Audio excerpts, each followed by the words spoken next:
So I thought I'd show you how I create this effect on this very simple card. It's kraft card mounted onto a card blank, and it's using the stamp, the big focal stamp from the Cherish set of the stamps. So I'll set that aside for a moment. I've got my large stamp here. I'm going to get plenty of ink on it. I don't want it drying out before it's stamped completely. So I'm going to position it towards the left of my card. My table is a little uneven, so hopefully it will stamp first time.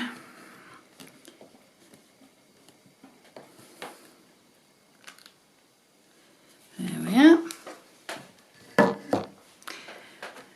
I'm now going to fill in some of the areas between the two lines, just sort of mostly along the edges like this. I'm just using a black fine liner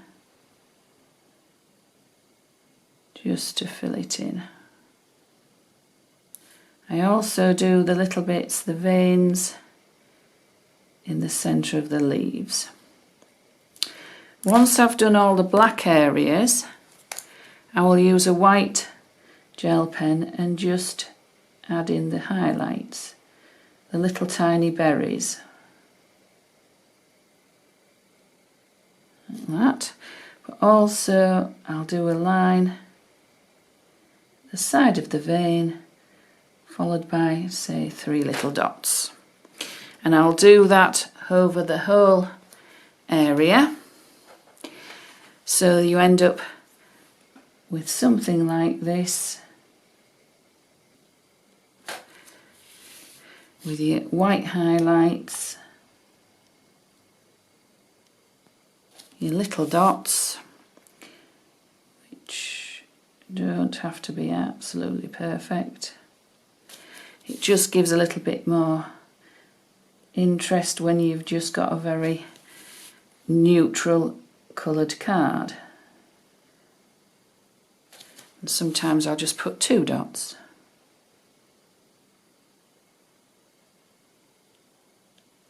So there we are, that's all our black and white highlights done. I've stamped onto a scrap piece of card the love sentiment, which is from the Love stamp set. It's this one here. It's absolutely fabulous. I love this. And I'm going to just stamp it onto scrap kraft card. Now I do love a bit of visual texture. That's stamped perfectly. Sometimes I don't want it to be perfect. Sometimes I want a little bit of an uneven look. So if I stamp, but put more pressure on one side than the other, I'll get a little bit of texture, which I actually like that. Not everybody does. And then I would just cut that out, which I've already done here. So I can just pop that, say there, or lower down, just with a little bit of PVA glue. Just on the back.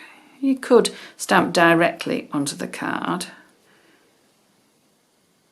but I actually like to do a little bit of shading.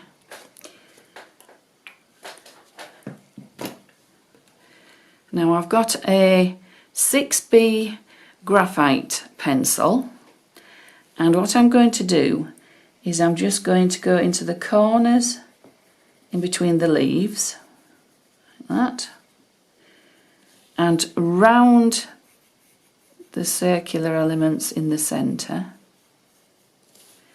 at both sides.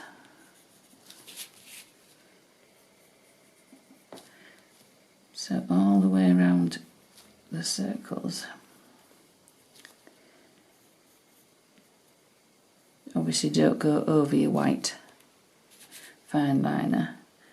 It's basically where there would be a shadow, you're adding a little bit of pencil. Once you've done that all the way round, and I actually like to do it round this sentiment. This is why I've stuck it on, because then I can just go around very easily. And then I get a cotton bud and just smudge it out. If you've got a paper stump, which this is a paper stump, which you can use for shading, moving the graphite, use that. But I use a cotton bud quite often because I usually have them on my craft desk and they're handy. And you're just going to smudge the graphite pencil and move it out. So you start nearest to the area that you've applied the pencil and smudge it out. And that gives the appearance of shadow. So you start nearest the object, as I say, and work your way out, and it gradually fades the graphite out so it vanishes into the background. But you get the most intense shading nearer to the edge of the leaf or the berry or whatever. So I tend to go with the shape of the edges of the leaves and then just gradually pull it out.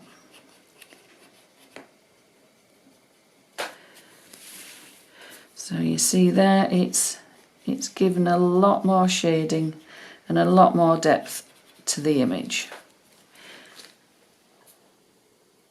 So this is the finished one. You can see it's all the way around here at the edges of the leaves where the berries are overlapping the leaves and where one leaf comes across another. I could either draw a border or doodle a little sewn line, faux sewn line. I tend to just like to do just a wiggly line. I don't ever try to be straight because you can't draw a straight line without a ruler. But this is a doodled card, so that's the general idea. It is doodling. So there we are. So we've got a border, and then we could add a spring now and again. So the little spring stamp, which is in the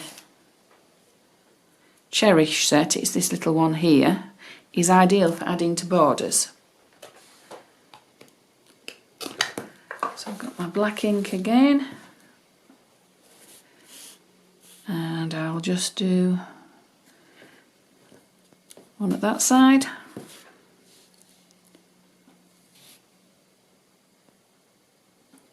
And one at that side.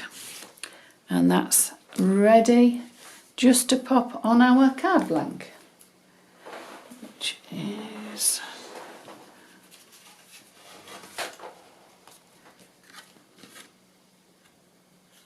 so there we are, just ready to pop on the card blank.